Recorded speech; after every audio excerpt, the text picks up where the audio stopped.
En Veracruz, sentimos un gran compromiso de salvaguardar, a través de la palabra escrita, la identidad cultural de nuestros pueblos originarios. Por esa razón, la editora de gobierno, en alianza con la Academia Veracruzana de las Lenguas Indígenas, ABELI, el Instituto Veracruzano de Asuntos Indígenas, IVAIS, el Instituto Veracruzano de Educación para los Adultos, IVEA, convoca al concurso Narraciones Indígenas, Ecos de la Memoria.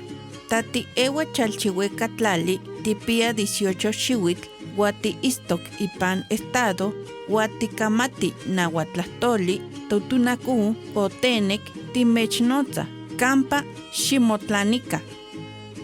Con wish veracruzano chocaliata, ajkutziancata, chuwilanak Veracruz, wish milikatsit uma, con chuwin na nawat tutunaku usutenic, uma tamakatzin, mila nalimakwaniyan.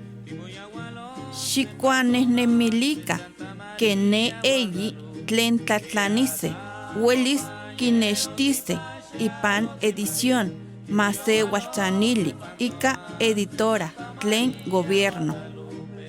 Kalakapastakte, wow mamaktutu talakatzokne ni kumana tlajanankoy, namtamakstukan amatas kuhut, xatipatita chuwen, wanatamakstuy, editora la gobierno. Aprovecha. Las obras pueden entregarse vía correo electrónico a concursolenguasindígenas2024@gmail.com o físicamente en las coordinaciones de zona o en las plazas comunitarias del IVEA existentes a lo largo del estado de Veracruz, en las academias regionales de ABELI, así como en la editora de gobierno y el IVAIS. Ximo isiwili, ne campa motitlanis ne amat, tla motlapos ipan 10 tlen mayo, tlemetztli 2024. Kalakapala, umatamakatzinin, naleakalsputa xleakalkau mayo xla umakata.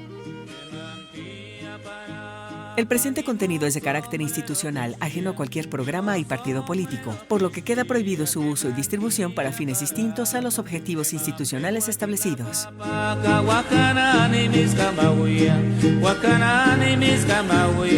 Más que cual ni mutata.